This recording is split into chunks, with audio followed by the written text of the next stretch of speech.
Bonjour, l'objectif de cette vidéo est de vous montrer l'ensemble des fonctionnalités de la calculatrice Numworks. Pour cela, je vais utiliser l'émulateur qui se trouve en ligne.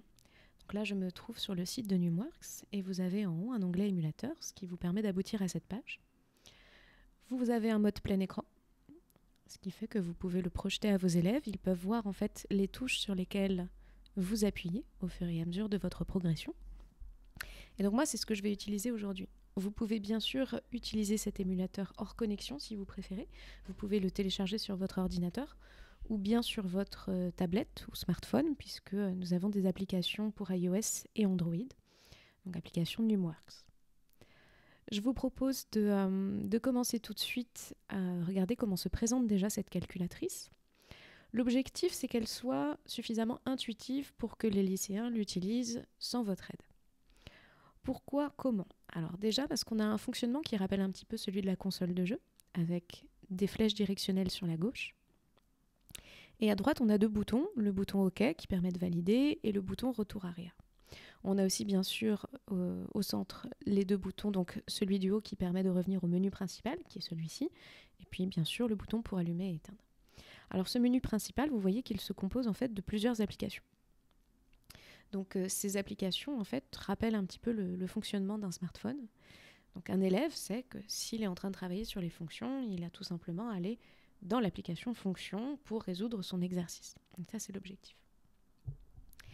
Un outil donc, qui se veut intuitif mais qui se veut aussi évolutif puisqu'en fait on en est déjà à la 18e version du logiciel et il va y en avoir encore de nouvelles avec de nouvelles fonctionnalités.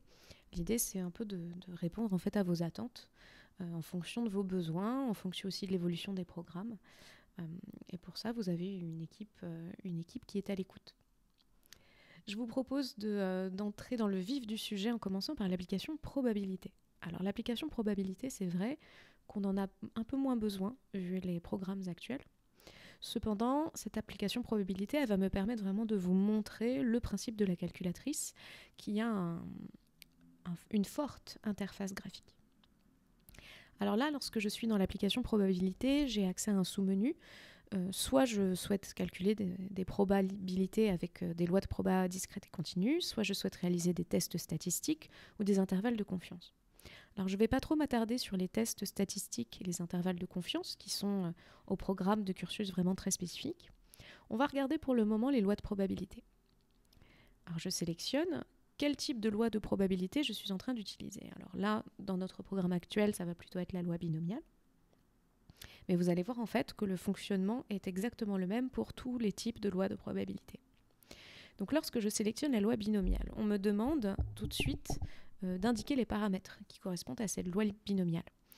Ici, je retrouve les notations de mon programme de mathématiques et j'ai aussi une explicitation en fait de ces notations, donc vraiment pour expliquer le sens finalement de mes notations.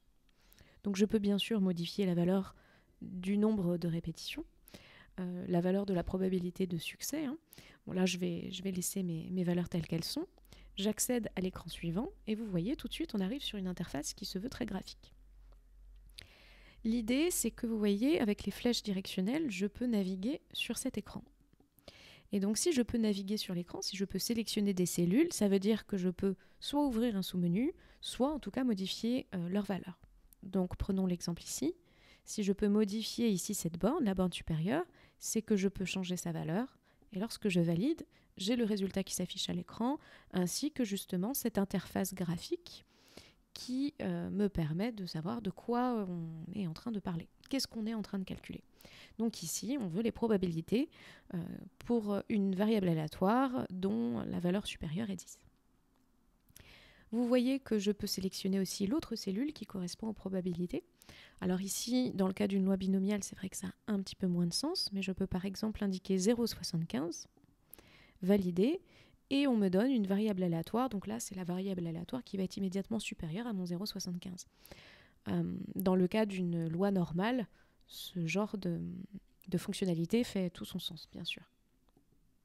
Et puis on a vu aussi que cette petite cellule au début pouvait se sélectionner. Et lorsque l'on clique dessus, on ouvre un sous-menu, un menu déroulant, et on voit en fait qu'ici c'est plutôt le type de borne que l'on va modifier. Est-ce que l'on a une borne inférieure et une borne supérieure, uniquement une borne inférieure. Et puis celui-là, c'est tout simplement lorsqu'on est en non cumulatif pour calculer la probabilité que x soit égal à une certaine valeur. Et donc de la même manière, je peux modifier la valeur de ma variable aléatoire et j'ai une représentation graphique qui accompagne mon résultat. Donc ça, c'est un peu le principe de la calculatrice que l'on va retrouver tout au long des applications, tout au long des fonctionnalités. Alors je reviens en arrière. Comme je vous ai dit, je ne vais pas trop m'attarder sur les tests statistiques et les intervalles de confiance.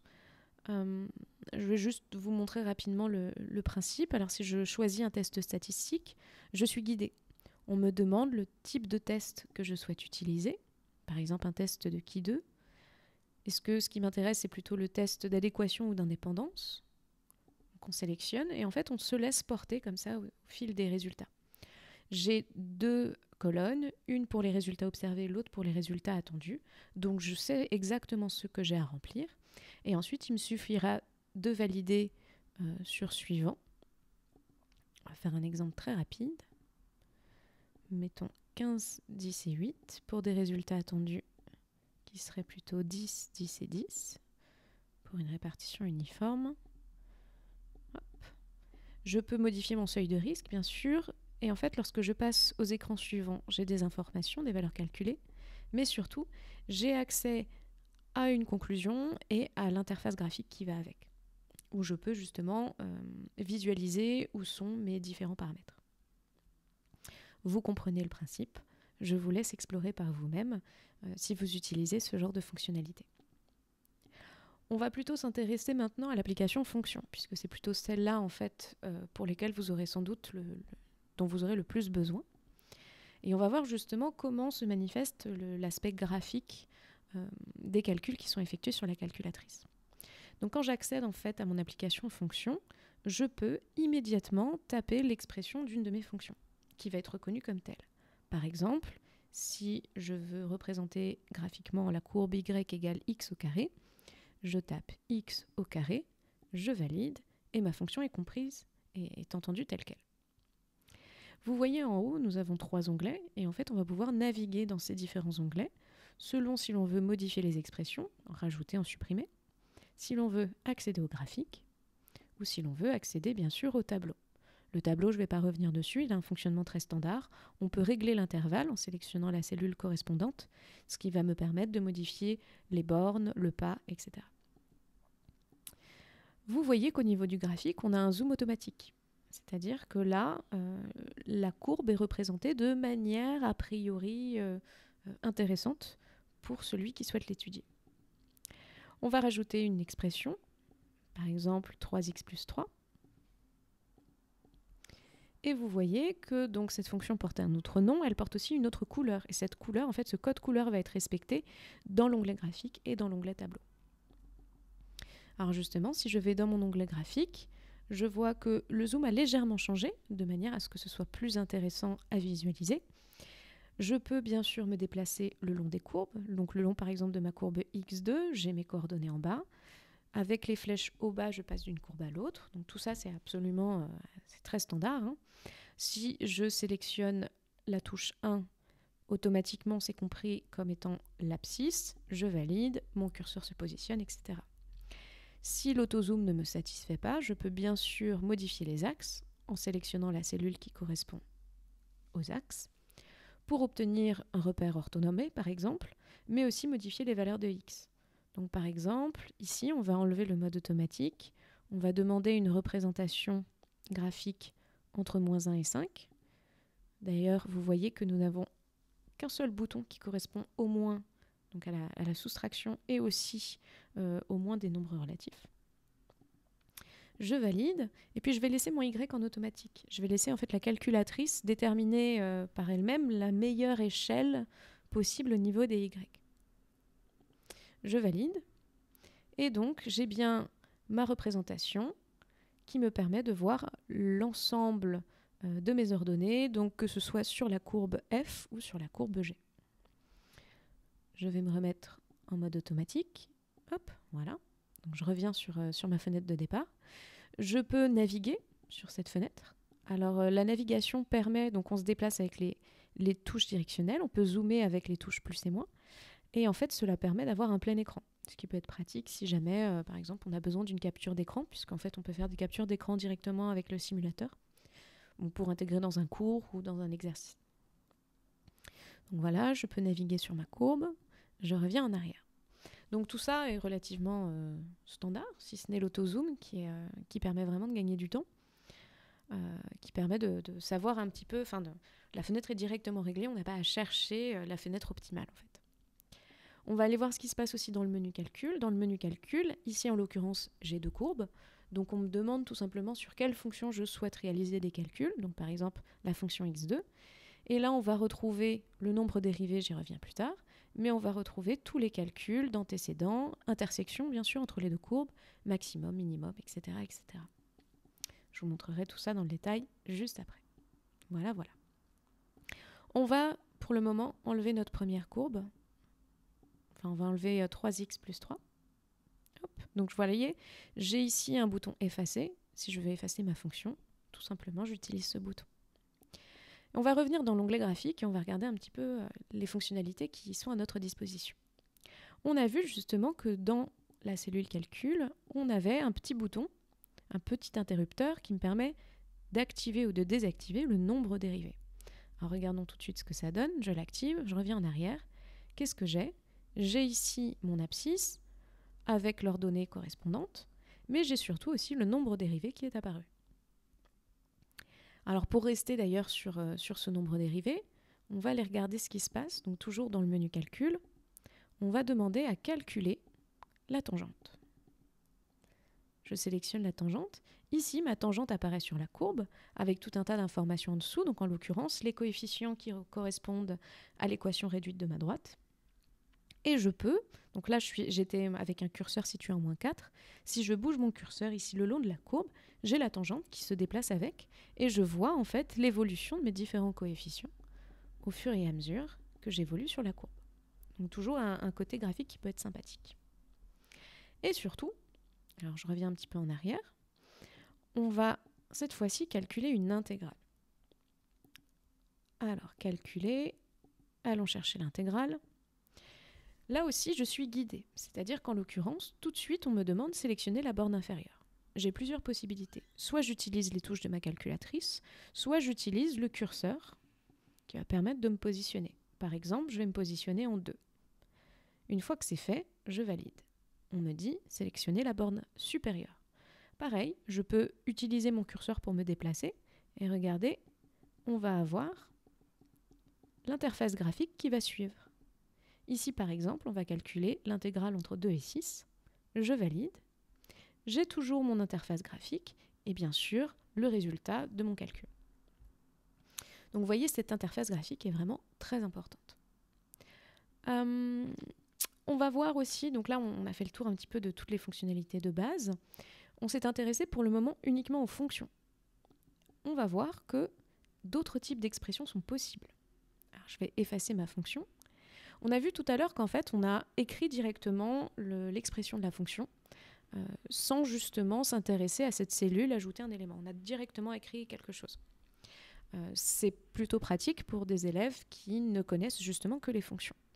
Mais quand on commence à avoir un niveau un peu plus avancé, on peut sélectionner cette cellule, ajouter un élément qui est déjà grisé. Donc j'ai juste appuyé sur OK. Et là, j'ai toute une liste d'expressions qui sont déjà préformatées, qui vous donnent un aperçu de tout ce qui est possible justement d'afficher sur la calculatrice. On peut afficher des droites, des inéquations, des coniques, des fonctions paramétriques et polaires. Alors qu'est-ce que ça donne? Alors tout simplement les équations cartésiennes de droite, évidemment, ça va nous tracer une droite. Allons voir ce que ça donne. Voilà. Je vais remettre mon zoom auto. Voilà, c'est un petit peu plus joli. Et puis surtout, je vais avoir aussi des informations supplémentaires sur cet élément. Donc ici, un élément droite. Je vais aller voir les petits points de suspension qui se trouvent sur la droite. Vous allez voir que un peu partout sur la calculatrice, on a des points de suspension. Et ces points de suspension vont ouvrir des sous-menus avec des informations supplémentaires. Là, en l'occurrence, si je sélectionne mes points de suspension, je peux modifier le domaine de tracé, je peux désactiver ma courbe, bien sûr, si je ne veux pas qu'elle apparaisse à l'écran sans pour autant la supprimer de ma liste d'expressions. Mais vous voyez ici, j'ai un sous-menu détail. Et lorsque je vais dans ce sous-menu, on me dit qu'il s'agit bel et bien d'une droite, et j'ai ici accès à son équation réduite et au coefficient directeur et ordonné à l'origine de cette équation réduite, alors que moi j'avais rentré une équation cartésienne. Ces options-là, ces options de fonction, elles vont nous donner des résultats extrêmement différents en fonction du type justement d'expression qu'on a rentré. Je vais l'effacer. Je vais ajouter un élément plutôt de type conique. Alors vous pouvez rentrer d'ailleurs l'expression semi-factorisée, pour exemple pour les équations de cercle, en x moins x0 au carré plus y moins y0 au carré, etc. Donc ça, c'est tout à fait pris en compte. Donc ici, en l'occurrence, j'ai une ellipse. Et lorsque je vais aller voir les options supplémentaires, on me dit que mon ellipse possède un certain demi-grand axe, un demi-petit axe, distance centre-foyer, etc., etc. Et on va retrouver ce type d'information selon le type de fonction qu'on a entré. Je vous invite justement à fouiller un petit peu, à tester, selon le type d'expression que vous entrez. Je vais juste vous montrer les inéquations, vous montrer un petit peu à quoi ça ressemble.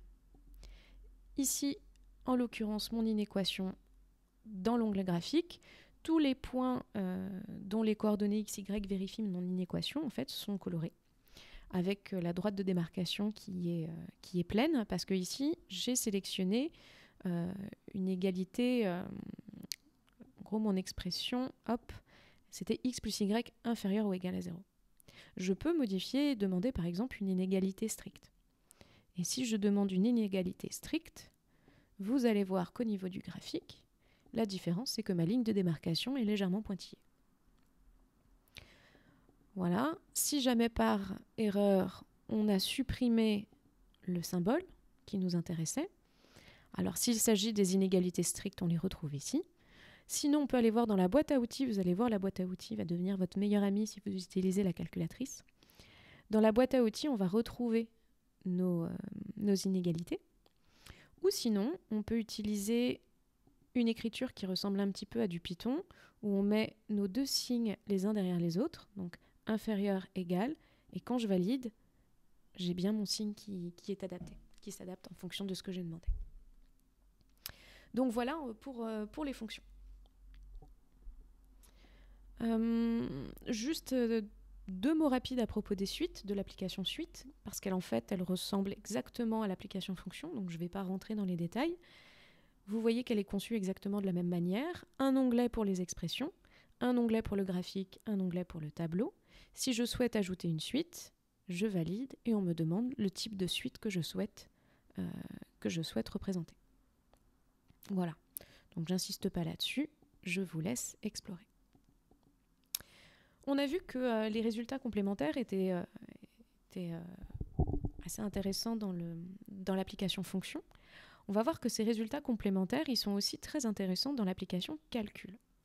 Pourquoi ? Parce qu'en fait, l'idée aussi de la calculatrice, c'est de vous donner un maximum d'informations sans pour autant que ça nuise à la lisibilité. Donc prenons un exemple. On va calculer cosinus de pi sur 6. Vous voyez déjà que mon écriture, elle est naturelle, c'est-à-dire que j'ai vraiment une distinction entre le numérateur et le dénominateur. C'est comme ça, en fait, que ça devrait apparaître sur la copie de mon élève. J'ai la possibilité, on verra après dans les paramètres, de changer le mode d'écriture pour sélectionner une écriture en ligne. Alors, cosinus de pi sur 6, j'ai sa valeur exacte, j'ai aussi sa valeur arrondie.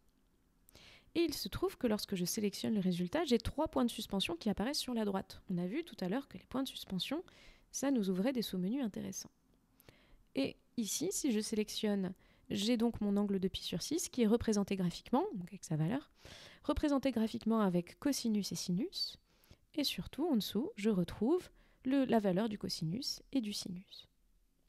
Ce genre de résultat complémentaire, on le retrouve aussi avec les nombres complexes. On verra tout à l'heure comment on peut passer aux nombres complexes. Dans le cas des nombres complexes, on va avoir un calcul de l'argument, du module, avec une petite représentation graphique, etc. Ces nombres complémentaires, on va les retrouver dans plein de cas. Alors, par exemple, si je tape le nombre 62,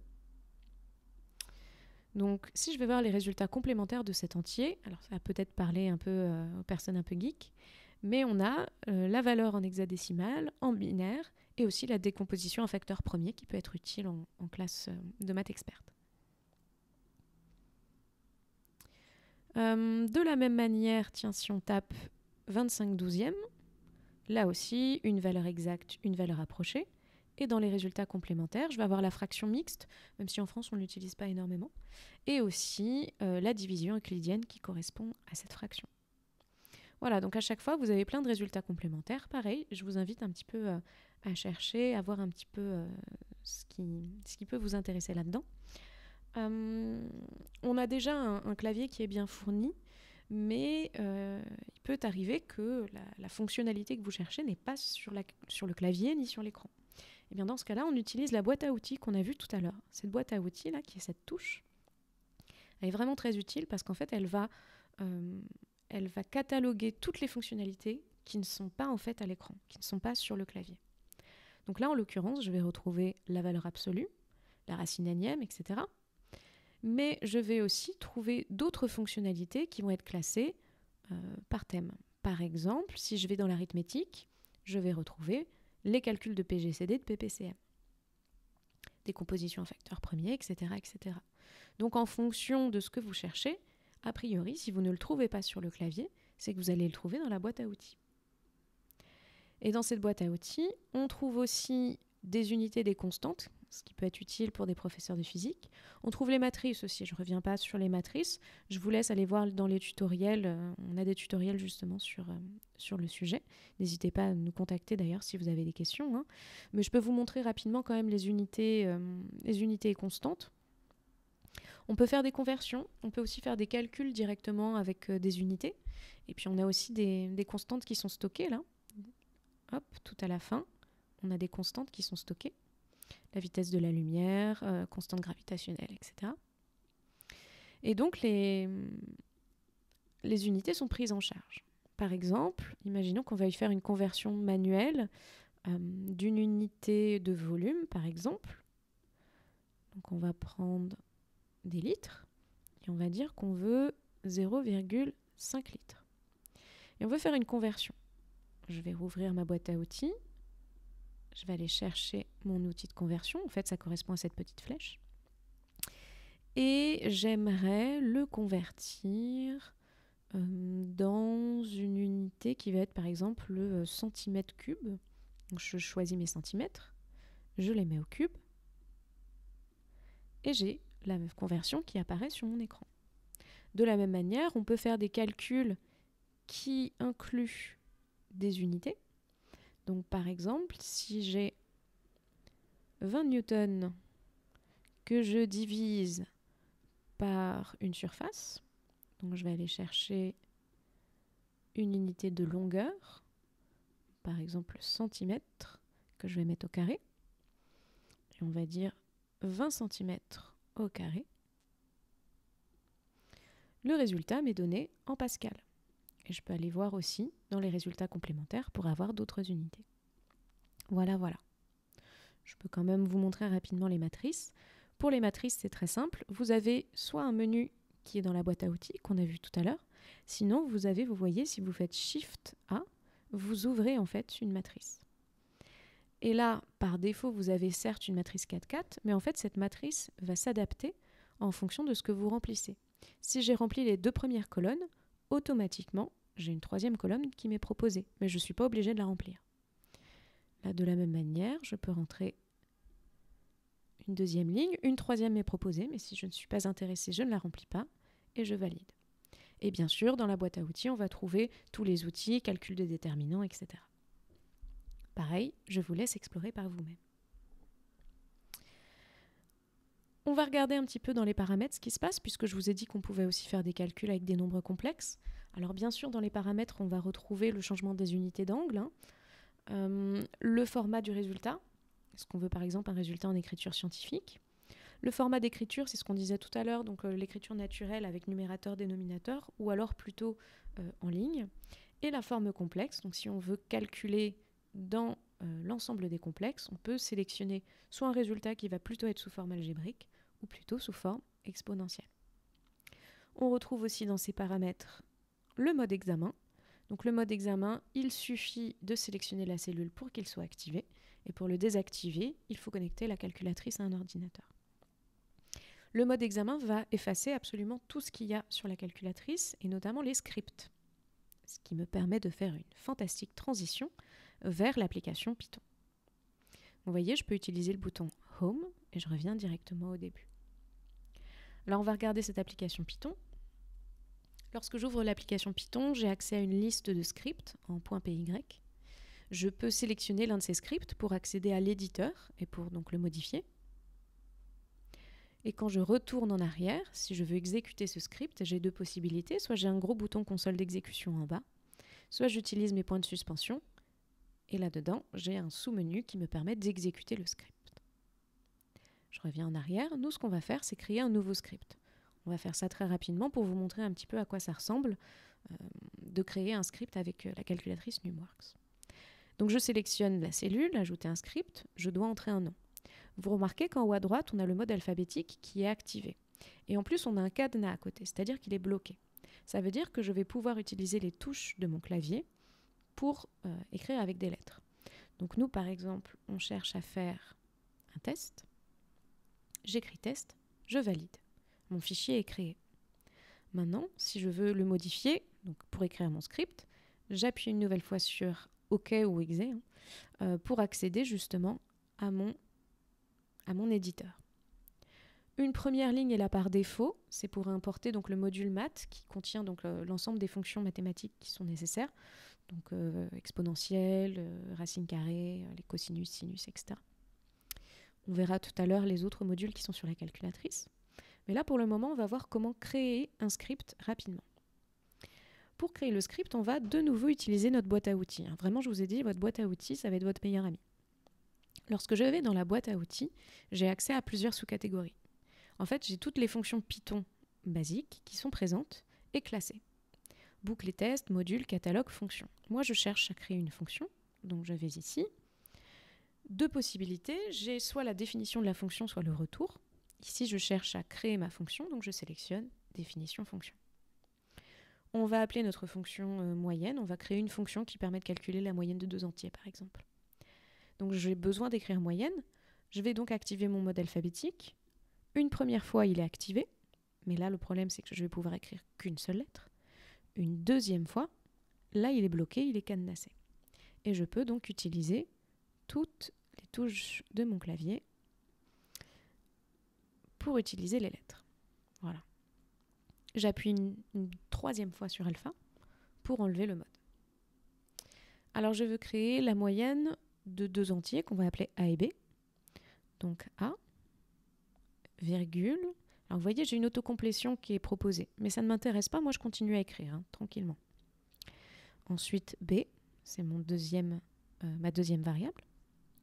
Ici j'ai encore une fois l'autocomplétion, mais j'ai plus rien à écrire.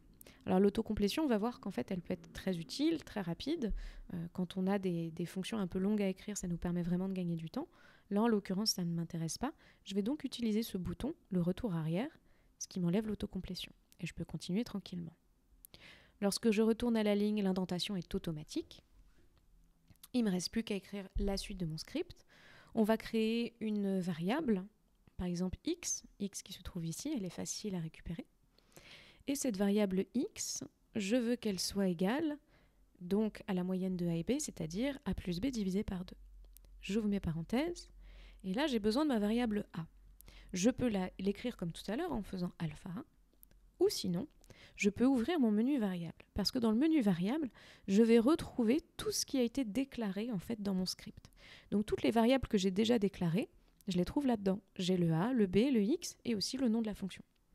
Ce qui va me permettre aussi, pareil, si j'ai une autre fonction à appeler dans la suite de mon script, une fonction déjà définie, et bien là j'ai juste à sélectionner mon menu var, et en l'occurrence, je pourrais écrire plus vite.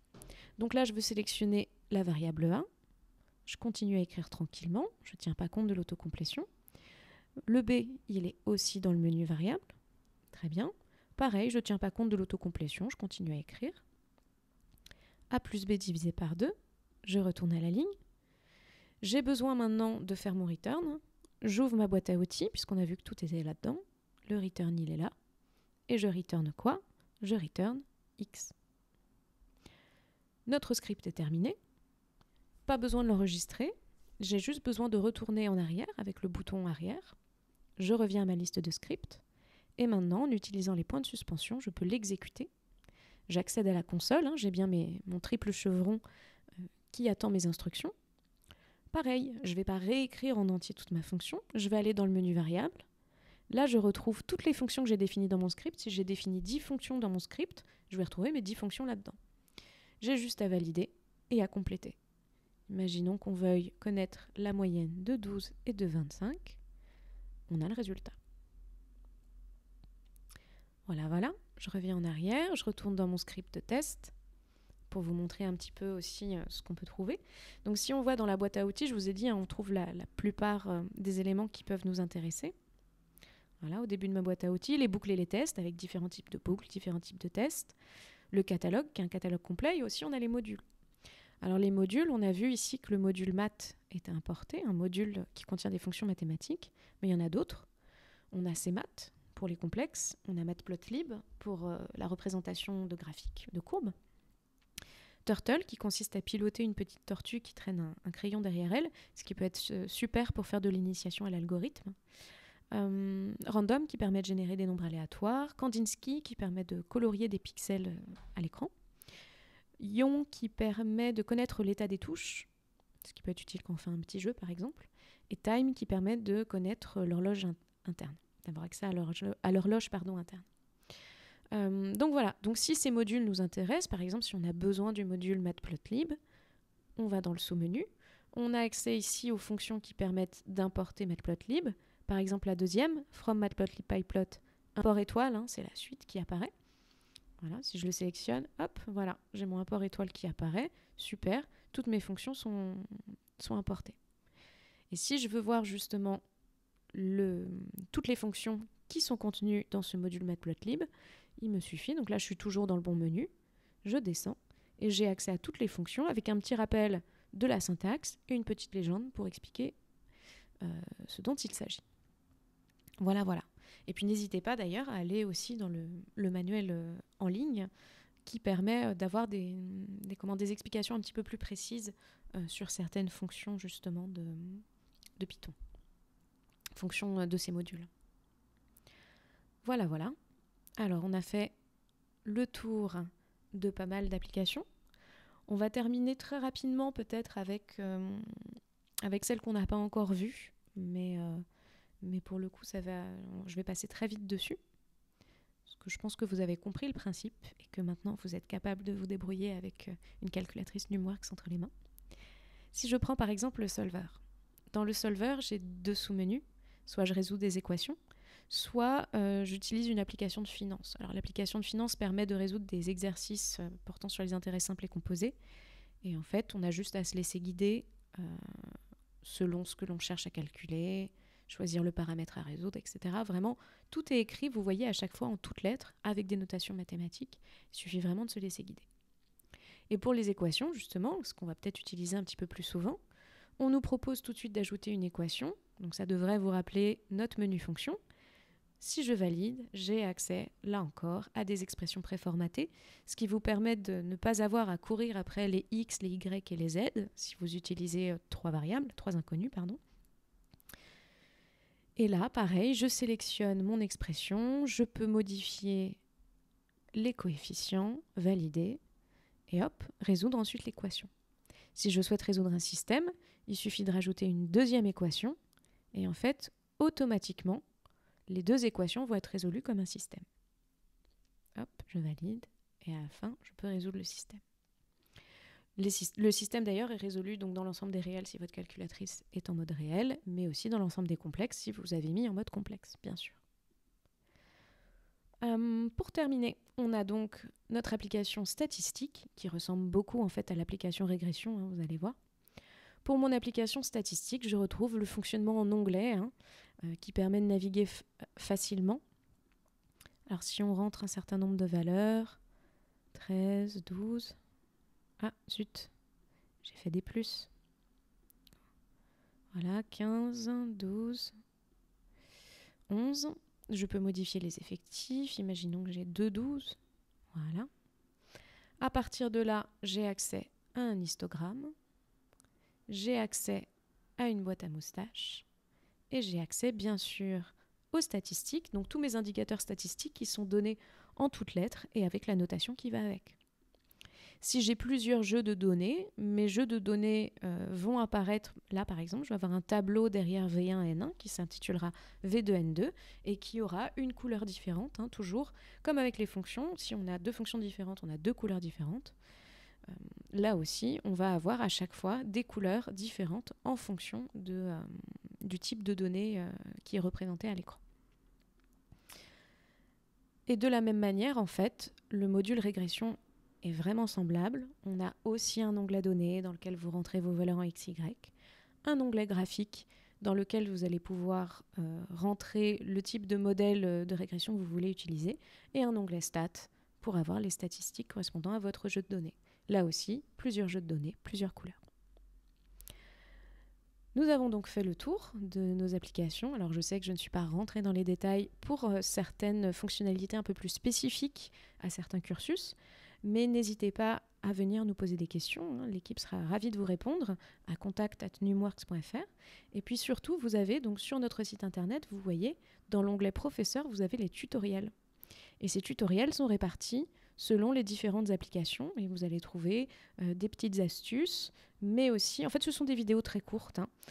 Hormis dans Python, vous allez trouver des choses un petit peu plus intéressantes, peut-être si vous voulez des formations un petit peu plus longues par exemple, mais sinon vous allez retrouver des vidéos très courtes qui vont vous permettre de réaliser des calculs d'intérêt composé, résoudre un système d'équations. Ce sont des vidéos qui ne font pas plus de 2 minutes et qui vous permettent d'avoir quand même un aperçu aussi de toutes les fonctionnalités qui sont sur la calculatrice. J'espère que cette vidéo vous aura été utile. Si vous avez des questions, encore une fois, n'hésitez pas. Nous serons ravis de vous répondre. Je vous souhaite une très bonne journée.